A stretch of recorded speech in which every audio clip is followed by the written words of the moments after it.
In the cleaning industry, professionalism is often measured by the tools we use, the equipment on the truck, the chemistry in the closet, or the technology we deploy on the job. But over time, many leaders like yourself discover that professionalism is revealed most clearly in how people communicate, set expectations, make decisions, and respond when things don't go exactly as planned. Today's conversation explores what professionalism really looks like in day-to-day operations, how it's demonstrated beyond equipment and products, and why leadership, ethics, and consistency matter just as much, if not more, when it comes to building trust with customers and teams. And to do this, it's my pleasure to welcome a first-time guest, Stephen Rodriguez with Grand Junction Cleaning Services. Stephen, welcome. Thank you, Jeff. And I just want to start off by saying it's an honor to be on your show. I'm a big fan of yours, and and I really enjoy all your podcasts and everything you do for the industry. I appreciate those nice words. But Stephen, let's get to know you a little bit as our a first-time guest. Tell us about yourself, your company, and your stint as a best-selling author. I appreciate you speaking that into existence. So what I would say is I'm the founder of Grand Junction Cleaning Services here in Western Colorado. So we are primarily a residential cleaning company, but we also do commercial cleaning and we're big into carpet cleaning. I'm the author of How to Build a Million Dollar Cleaning Business and the founder of milliondollarcleaningbusiness.com. Prior to getting into the cleaning industry, I spent 20 years in the corporate world at Starbucks. And so I held many roles at Starbucks. I was a consultant, I was a district manager, I was a store manager, and much of what I share in my writings, I learned on the ground as a operator within Starbucks. I have been known to go to a Starbucks from time to time, and I've seen good Starbucks, and Stephen, I've seen some that need some help. All businesses are like that. Exactly. I think the model that we use to share is how do we stay small while growing big? And Hmm. it's really how do you continue to stay close to all the business best practices, quality, customer service, and one of the most important ones, which is professionalism, which is what I'm going to chat about today.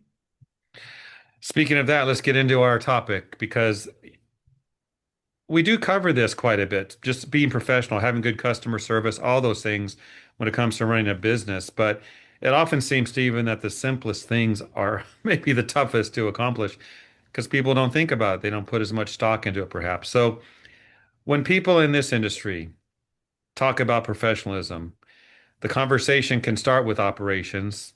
As I mentioned in the outset, the equipment, the tools, the way you do the work. But from your experience, where does it really begin? Can you talk about that? Yeah, well, I guess I would start off with a question for you and really for your listeners is what is professionalism? That's a question that's most people would answer, I know it when I see it, but I can't clearly define it. I mean, there's no industry standards on who can advertise the word professional. Everybody can essentially call themselves a professional. But what really is a professional? And I think that's an important question for us to answer when we start off on this journey. Professionalism, it is a combination of four different pillars. And when we make a promise, do we deliver on that promise outcome? And that really is, I think, the heart of professionalism. And so the four pillars are competence, reliability, integrity, and clear communications. So I wanted to share a quick story with you. As I shared at the beginning there, we have a carpet cleaning. That's actually a really big part of our business. And I remember one day this was early on, and I was working the van, and I pulled up to a customer's house, and she met me in the driveway, and she said, I am so relieved to see that you're a professional company. I hadn't even said a word yet. So apparently she had been worried. We were new. We didn't have very many stars. She didn't know really much about us as a company. And so when I pulled up in a professionally wrapped van, clear communication, I was dressed professionally. I stepped out of the van. Those signals all combined told her we're dealing with a professional. So I think it's important. You have to get started off. Those are just some of the elements to professionalism, but really it's about making that right first impression, and then it's about delivering on the outcome. I like that story. Do you think she looked you up online a bit? You said you were new, but maybe there was some information out there that she had a preconceived notion you were professional, or was it simply the look of your van and you as a clean-cut young man? Well, thank you for the young man. I appreciate that. So, she did do some research on us, actually. Okay. So she's used us several times now, so I know her a bit better. She had young children, so she was nervous about who she was bringing into her Sure. home. But as I said in the beginning, right, we have over 135-star reviews as a company right now. Back then, we had a very few 5-star reviews. So I just think that there wasn't really enough information about us at the time. So when she Well, saw us, and she saw me in particular in our van, our equipment, everything about us, that was a signal for her to feel more at ease, knowing that she had a good company. I don't think everyone's going to read 130 reviews. She might have read one or two. You had a few of them, all We five did have a star. few. So it doesn't take a lot to prove that. And the word professional, to me, and I think if you look it up, it's like someone who gets paid to do something. That's a pretty simple thing to become a professional.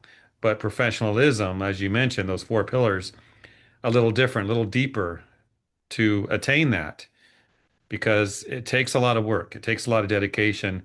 And when you pulled up to that house, that job, how much did you care about that customer? A lot. I mean, all of our customers. We talk a lot in the book that I wrote. We talk a lot about how the whole world of advertising has changed with the advent of reviews. Back in the day, it used to be big marketing departments that would determine how well your company did, but now it really is reviews. And so every review matters for us. And it really is kind of the heart because I started off by asking the question, what is professionalism? But maybe even the better question would be, is why should I care about professionalism as a business owner, as an individual? And I think for me, there's lots of reasons why. It has to do with your own brand, your own identity. But one of the big reasons why I care about it is because I can demand or command premium pricing. When a customer sees and knows that they're dealing with a professional company, you can ask for higher prices and not get, and they won't balk. I agree. I think there are companies out there doing pretty well without having that professionalism just because for some reason they exist and they have customers, but you will always do better and feel better about what you're doing if you have that high level of professionalism. I like what you're sharing, Stephen. I want to ask you this though. Thinking about what we're talking about today, are there ways that you can be a professional and have that professionalism to where the customers may not see it, but they're going to feel it over time? Yeah, it's just a great question, Jeff, and I appreciate the Larry King format. What I would say is most of professionalism isn't seen by customers. It has to do with your equipment. It has to do with your certifications. It has to do with the systems and the processes that you have behind the scenes that ensure that you're able to deliver on a promise. And by the way, when I say a promise outcome, it doesn't mean that you stated, I promise to do this. It's just by virtue of your commitment and your brand promise. That is how you assured the customer that they would get that. So I mean, dress professionally and clean cut, those are all important elements, but those are a lot of the elements that you will see. The elements that you don't see, I would argue, are probably more important than what you do see. It's all important, right? But those things that are going on behind the scenes, specifically with clear communication amongst your team, making sure that we've delivered on what we said we were, and that I would say quality control as well, making sure that we're delivering on those promises. I would say the thought that comes to my mind in my years at Starbucks is really when you think about how Starbucks took a commodity. Coffee really is a commodity, and it's not very expensive. right?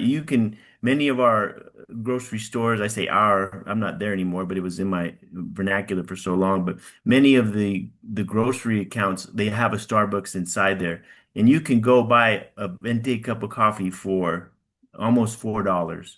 Or you could walk down the aisle and get, 10 days worth of coffee for about, $8 or $10. So how did they take that commodity and turn it into such a high profit margin item? And that really is based on our professionalism and something that's called anchoring, which, we don't have to jump into that. I can send your listeners some more details about that if they send me an email. But I just think, to me, I always think those are the benefits of a professional company and a professional environment. We'll have to dig into that a little deeper on our second episode, perhaps, Stephen. So, Yeah, perhaps. yeah.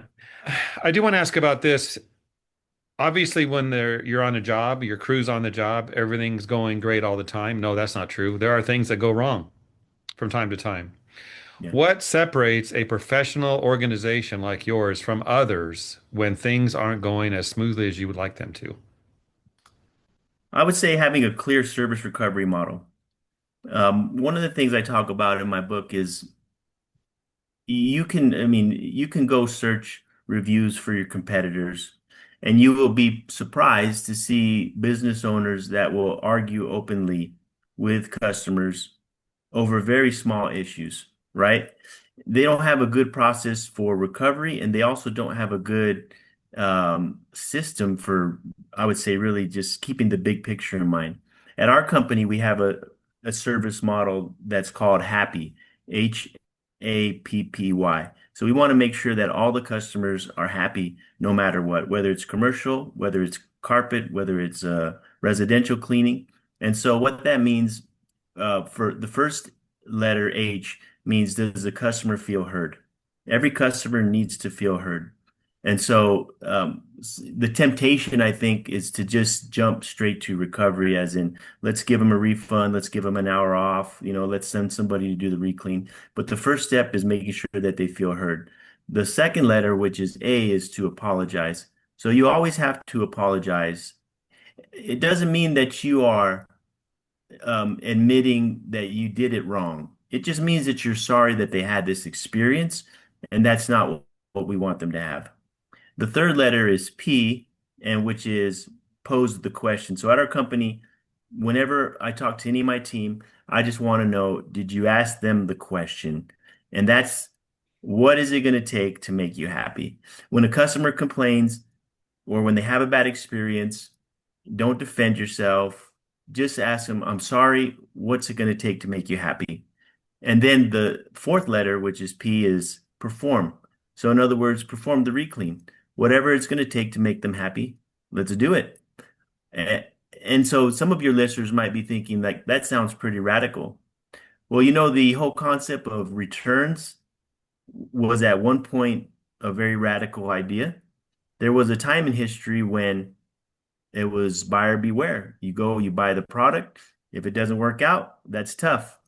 And then, uh, and I write about this more in my book, companies decided to offer a refund policy.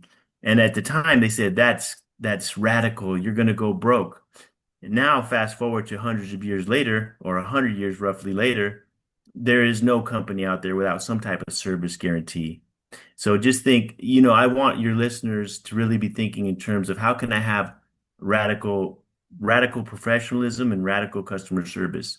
And then the last letter, which is Y, is yield compensation. So if you've done everything that you possibly can to make this customer happy, you've performed the re-clean, you've apologized, and they're not happy, then at that point, you need to consider either a full refund, a partial refund, some type of recovery.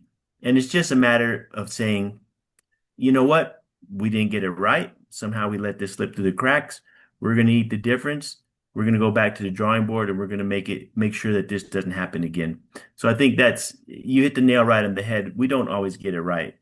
Just because we have a 5-star rating doesn't mean that we are perfect 100% of the time. But I think what's more important, and this is a big element for customers, it really builds even trust, I think, more than getting it right every time, is how do you recover when you don't get it right? I like that. And you're right. There's no perfect company. There's no perfect. There might be a job that feels perfect, but what was the third one? The third P was that pose? Pose the question. Pose the question. Yeah, pose the So question so what's it going to take to make it right again? To make to it make you better, happy. happy? Yeah, but yeah, I and it, I think that's an important question, but I'm going to put on my consumer hat. If I have an experience at a Starbucks, a restaurant, a service company comes to my home, there's a little bit of an issue, and they ask me that question, what's it going to take? In my head, I'm like, I just don't want this to happen again. I don't want compensation. I don't want a free job. I don't want a free dessert at the restaurant.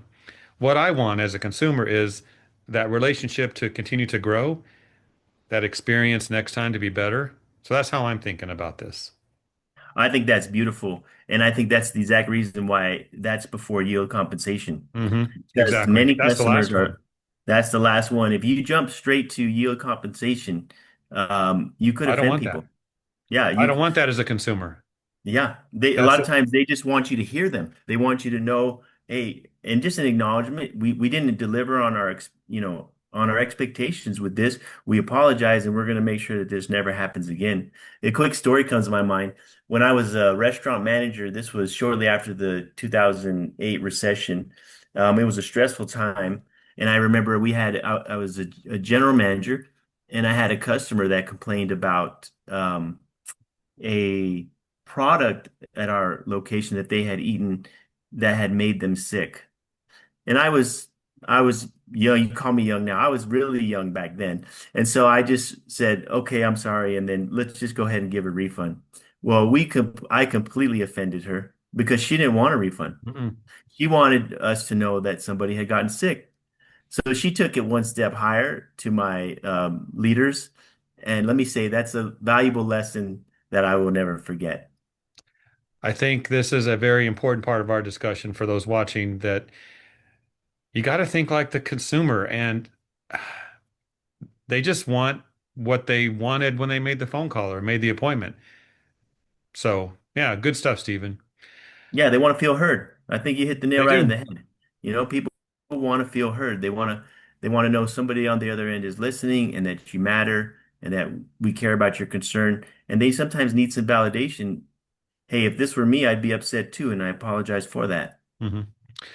Well, we're about out of time. Let's wrap it up with this easy question for you. Any final words of advice you'd like to share with those who are listening to what you have just shared so far and they want to grow and scale their company like you have? What would you tell them they need to do? So what I would say is my motto is always been what's next. You can't do everything all at once.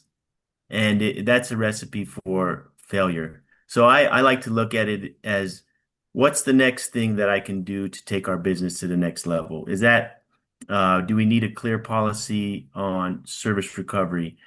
Do we need to dive in more as a team to discover, where are we missing it on professionalism? Or maybe it could be something technology related or something like we need a better CRM system. So I'm a big believer in systems and processes. And so I'm also a big believer in taking it one step at a time. So I would really think like, what's the next thing that we can do as a business owner to take our business to the next level?